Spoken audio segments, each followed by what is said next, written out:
Jackie Lee Price for Shadowbox UK. I'm here with Micky Moo, Xavier Miller at the Hrgovic Allen press conference. How are you guys doing? No, really good. Good. Excited to be here. You've got to share the mic. Don't hold the mic all to yourself. Listen, just interviews your charge, Ahmed Hatim. Interestingly, the first time that I interviewed him, it was Dave Allen that basically was pushing him and saying, listen, this kid is good. You know, how amazing is it now for him to be on this card, you know, on a huge card in Doncaster under the Queensbury barrier banner. I think for Ahmed it's a dream come true. He's worked very, very hard to get here. And I think I was happy to hear Dave Allen mention his name. You know, he has been doing the rounds and Ahmed has been doing the work. You know, he's been performing in the ring and he's getting himself out there. So, yeah, this is a dream come true for Ahmed.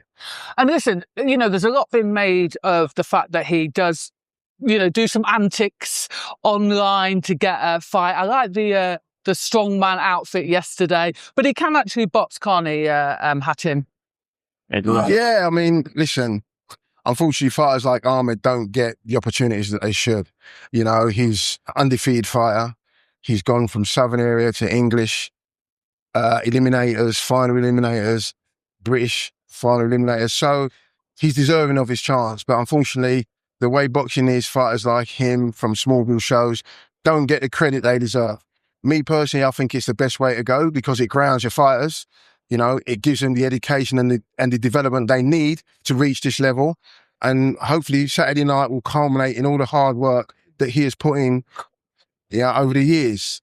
The antics. And that's Ahmed, you know, he's a lovely kid, you know, very respectful, but he also wants to climb the ladder. He wants to be seen. He wants to be heard. He wants to be given an opportunity.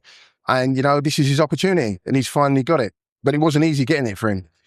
I mean, we spoke in a podcast and he was saying, you know, a lot of the kids on the small horse scene, people kind of look down on them in a respect. But is it a good thing in some respects that he's learned his trade there, you can make your mistakes there, and then when you get your opportunity, like you said, it's the time to shine? It's like any job. It's like anything.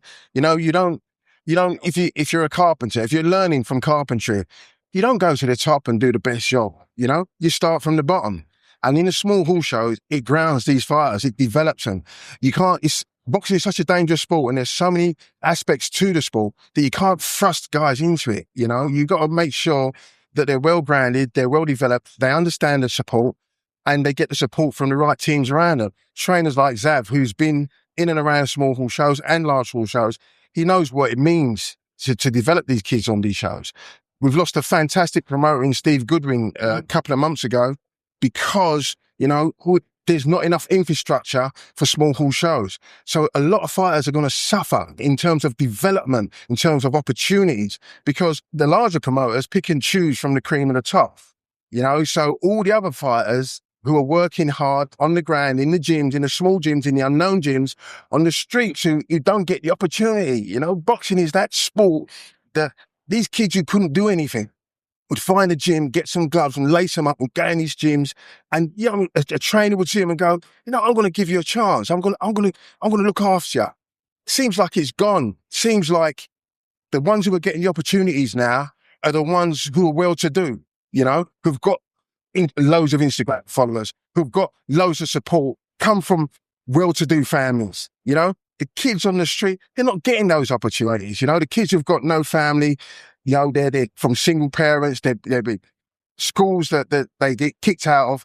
They're the ones you've got to give the opportunities to, and they're not getting them. And someone like Steve Goodwin is a major, major, major loss to boxing and small hall boxing. What I love about that is your passion, because listen, Xavier and I come from, you know, amateur boxing as well, so you get that kind of grounding. You seem so passionate and in the game for the right reasons. What is it for both of you that you saw, particularly in Ahmed Hatim? You know, what was it that you saw that you thought, you know, this kid, I'm going to give him a chance, but I also think he can go the same way? I mean, with Ahmed, it was similar to the situation when I had K Prosper. You know, he got sent to the gym. You have a look at this kid, and he sparred one of my better boxers in my gym and held his own. And for me, You know, when you go to another gym for the first time, you've got to sell it, because otherwise, you know, if you warrant that coach, you want that coach's time. And if you want that, you've got to perform. So for me, yeah, Ahmed did that. And no matter where I take him, you know, he performs, you know, he wants this so badly, he's so hungry, he just won't allow someone to get the better of him. I need to see it in a boxer. So, yeah, Ahmed's he's been brilliant. And Mick, honestly, has done an amazing job building him from nothing. But Mick's been there before, you know, he's had Richard Comey, he's had world champion. So he knows what he's doing. Ahmed just got to listen. They've got a game plan, follow the game plan, and, you know, and that's why we're here now. And I saw you nodding when we were discussing. Sorry, what is that? I saw you nodding when we were discussing Steve Goodwin. Yeah, what are your thoughts on? Yeah, I think with Steve, I think Steve was one of the first guys to give me an opportunity, because he told me that I wouldn't. He's one of the first people who said to me, "You've got a lot of fighters on my platform," but he said you wouldn't be here long. And I'd only been like coaching like for a couple of years at that point, and then, you know, a couple of years later, I had some big name fighters. So he's been a massive support to me, and you know, Steve and his whole family has been amazing. And I'm just grateful to have Steve around for all those years, because, you know, he's a very, very he's a very good businessman, understands structure. And the reason why his shows are so successful is because they were planned well in advance. So if you had a box on a Steve show, it was very unlikely it was going to get pulled. That's why I trusted Steve with my boxers. That's why I made everyone go through the Goodwin promotion banner, you know, before moving them on to the next platform. So yeah, honestly, massive loss. And as Mick said earlier, you know, that void's got to get filled, and it's going to be difficult, because the promoters in general are losing a lot of money. So it's going to be hard. The next 12 months for me, small show is going to be key. Yeah. If you don't back these small promoters, like the ones that are around now, you know, TM40s, the Nielsen's, top tier, if you don't back them financially, you know, the same thing could happen. It is, to me, it's almost like not having an amateur scene. Do you know what I'm saying? Like, the two things are crucial. Yeah. That if you don't want to go down the amateur route, you can, you know, learn your trade in the small halls. So it always surprises me when people kind of look down their nose at that. But but in respect, we understand it's a business. We understand that boxing is a business, but it's also a support. And the main commodity in that sport and that business is the boxers. The main commodity. Without the boxers, you ain't got no sport. You ain't got no business. And I think some of them are overlooked from the business point of view. It's about making a fast buck, making a load of money at the front end, rather than working away and developing an opportunity for fighters. Like, I can't believe today that Ahmed and Mui are not on the top table. Two British fighters, undefeated fighters, fighting for the British title. British and Commonwealth title. To one of the most prestigious belts, the Lord Lonsdale belt, and the oldest sanctioning body, the Commonwealth. Two undefeated British fighters fighting for that, and there's not a space for them on the interviews. There's not a space for them on the top table. Why do you think that is? Well, you have to ask the promoters that. Because how are these fighters gonna sell tickets? How are they gonna get to the next level if the promoters ain't helping to promote them? The definition of the name promoter is you promote the fights that you're putting on. So if you've got two British undefeated fighters here, why are they not on the top table? Why are you not promoting that show? I know it's about David Allen and the headline, but one of these fighters, touch wood, hopeful to God it's Ahmed Hatim, is going to walk away a British and Commonwealth champion. Is that when you're going to start the promoting? Should be doing it now. And that's me personally, that's where I see the problem in.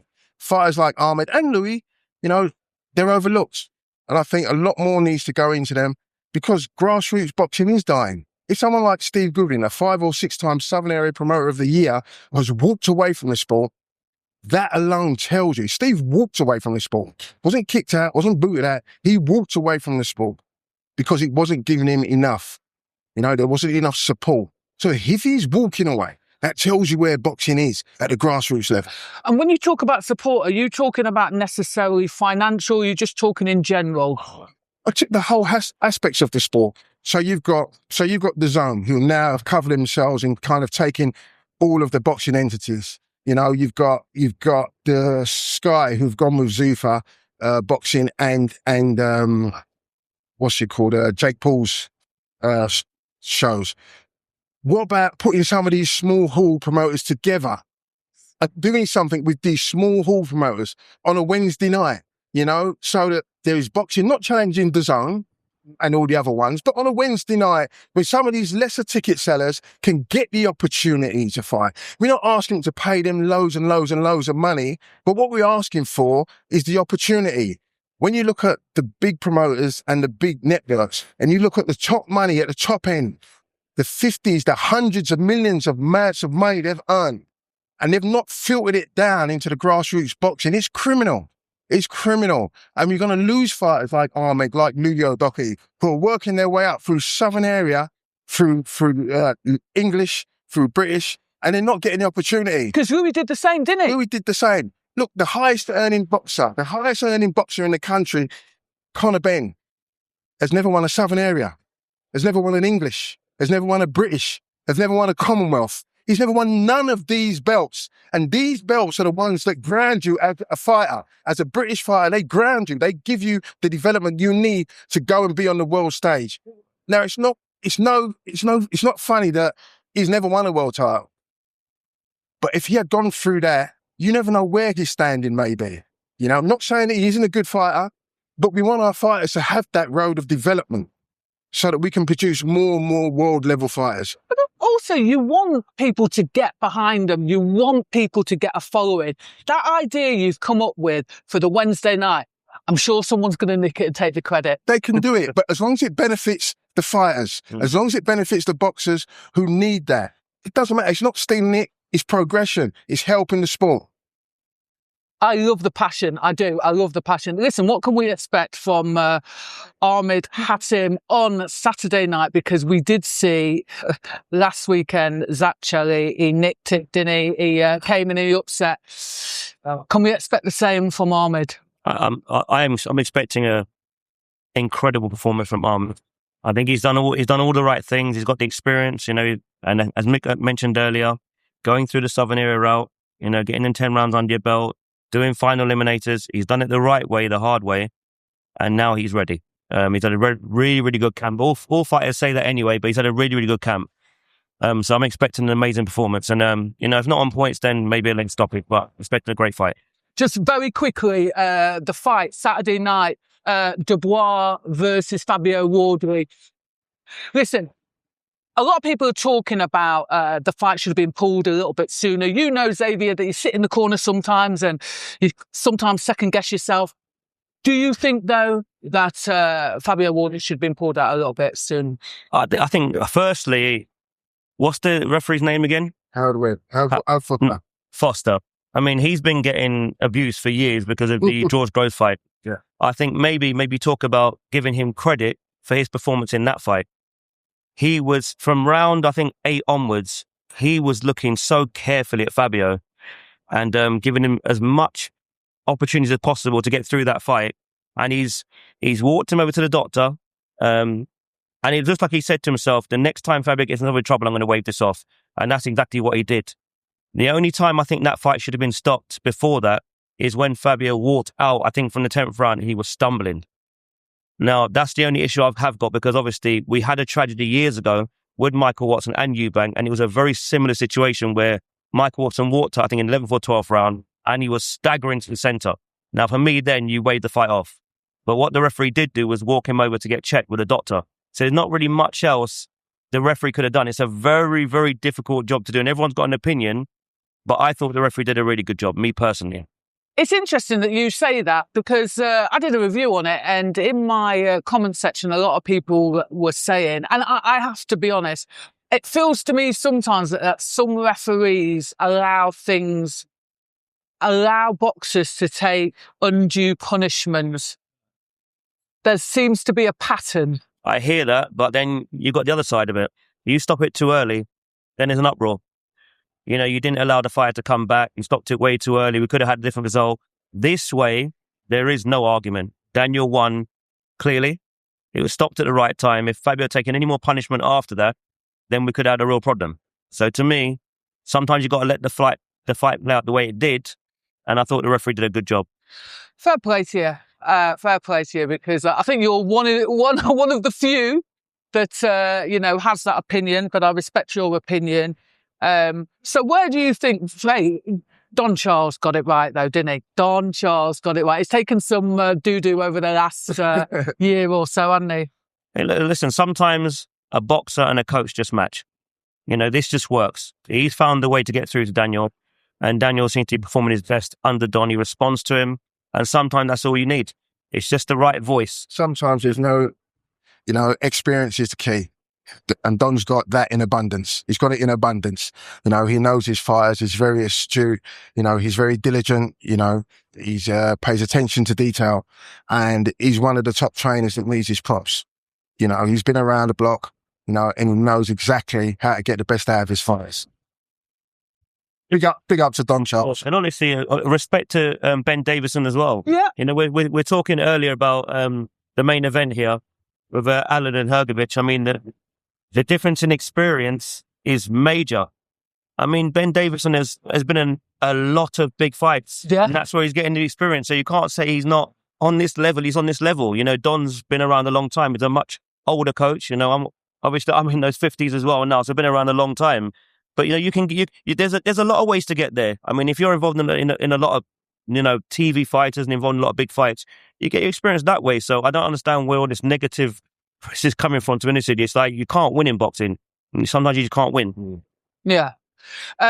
Listen, I watched Raw the Look on Saturday night. One thing I will mention, you seem to be on a roll at the minute. Kelvin, we don't call him Kelvin though anymore. Bilal Fawaz. Yeah, Bilal. Why? How come we don't call him Kelvin anymore? I've always called him Bilal.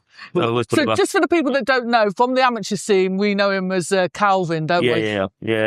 Bilal's gone through a few different characters, hasn't he, for his life. But he's done things the hard way, and his performance against Boston earned him the right to get a contract with Matchroom, and he grabbed it with both hands, and he's fascinating. He's really good in press conferences. He's one of the best fighters I've had in the corner on Fight Night. He listens to everything I say to him, and he's as Mick mentioned earlier, Southern area, English, now British and Commonwealth, and hopefully now he'll get a chance to make some really big money. I hope the gold dust continues. You sprinkle a little bit on Ahmed Hatim, and yeah, let's go. Yeah. Thank you very much. Enjoy it, yeah? No problem. Thank you.